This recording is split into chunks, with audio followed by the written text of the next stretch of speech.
+1 seat വർധന ആവശ്യപ്പെട്ട് Palakkad DDE office ഉപരോധിച്ച KSU.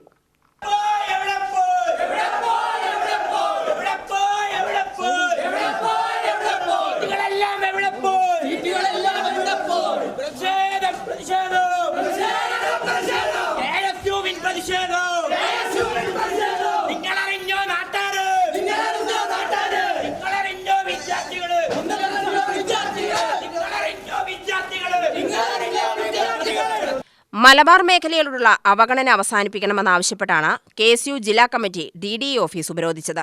മുദ്രാവാക്യം വിളിച്ച് പ്രതിഷേധവുമായി വന്ന KSU പ്രവർത്തകരെ പോലീസ് തടഞ്ഞു. തുടർന്ന് പ്രവർത്തകരും പോലീസും തമ്മിൽ ഉന്തും തള്ളുമായി.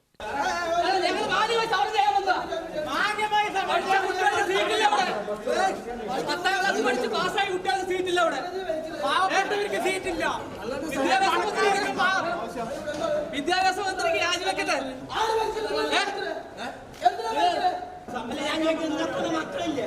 എല്ലാ മക്കളുമാർക്കും സീറ്റ് കിട്ടിയില്ല.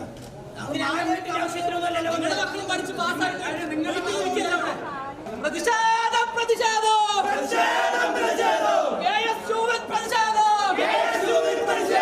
പാവപ്പെട്ട വിദ്യാർത്ഥികള് വഞ്ചിക്കുന്ന ഗവൺമെന്റ് രാജിവെച്ച് പുറത്ത്.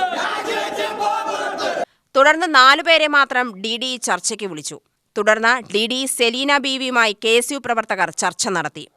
മെറിറ്റിലെ എണ്ണം കൂട്ടി അധിക ബാച്ചുകൾ അനുവദിച്ച് ഈ കുട്ടികളെ പഠിക്കാനുള്ളൊരു സൗകര്യം ഗവൺമെന്റ് ചെയ്യണം.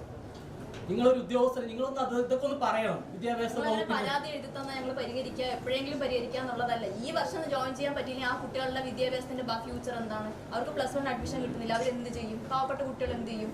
അവർ മുൻനിർത്തിയിട്ട് പണിക്ക് വേണ്ടി വരും. വേക്കൻസികളുള്ള സ്കൂളുകളിൽ നിന്ന് റിപ്പോർട്ട് ചെയ്യും. റിപ്പോർട്ട് ചെയ്യുന്നതിനനുസരിച്ച് അടുത്ത അലോട്ട്മെന്റ് ഉണ്ടാവും. മാഡം, ഇത് മാഡത്തിന് ഈ പറയുന്നത് ഞങ്ങൾ അന്വേഷിച്ചപ്പോൾ മനസ്സിലായത് ഇനി ഇപ്പോൾ ഏകദേശം സീറ്റുകളെല്ലാം ഫില്ലാണ്. ഇനി സപ്ലിമെൻ്ററി അലോട്ട് എന്ന് പറയുന്നത് ഇനി ലിസ്റ്റ് എടുത്തുകൊണ്ടിരിക്കുകയാണ്. അതിൽ സപ്ലിമെൻ്ററി അലോട്ടിൽ ഒരു സ്കൂളിൽ 4ഓ 5ഓ ഒരു ക്ലാസ്സിൽ ഇത് വന്നിട്ട് എത്ര കുട്ടികൾ 15% കുട്ടികൾ ഇപ്പോൾ പുറത്ത് നിൽക്കുക ഈ പാലക്കാട് ജില്ലയിൽ. സീറ്റ് ഉണ്ടോന്ന് ഞങ്ങൾ ചോദിക്കുന്നത്. കുട്ടികൾക്കുള്ള സീറ്റ് ഉണ്ട്. സ്കൂളിലുള്ള സീറ്റിന്റെ എണ്ണം കാണിച്ചിട്ട് ഞങ്ങളെ പറ്റിക്കണ്ട. കഴിഞ്ഞ തവണ അതാ ചെയ്തത്, അതിന്റെ മുന്നത്തെ തവണ അതാ ചെയ്തത്. 10ൽ കൂടുതൽ കുട്ടികൾ സ്കൂളിൽ പോകാൻ പറ്റാണ്ട് വീട്ടിലിരിക്കുക. ഫുൾ A+ ഉള്ള കുട്ടികൾ വീട്ടിലിരിക്കുക. ചർച്ചയ്ക്ക് ശേഷം വീണ്ടും മുദ്രാവാക്യവുമായി പ്രവർത്തകർ പ്രതിഷേധിച്ചെങ്കിലും പോലീസ് എല്ലാവരെയും അറസ്റ്റ് ചെയ്തു നീക്കി.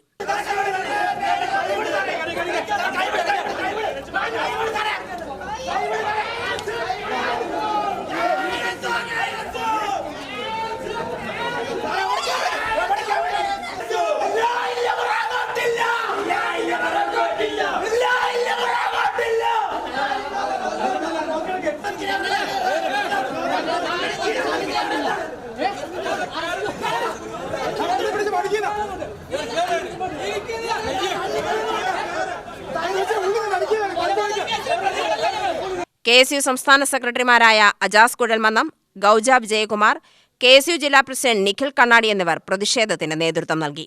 UTV news, Palakkad.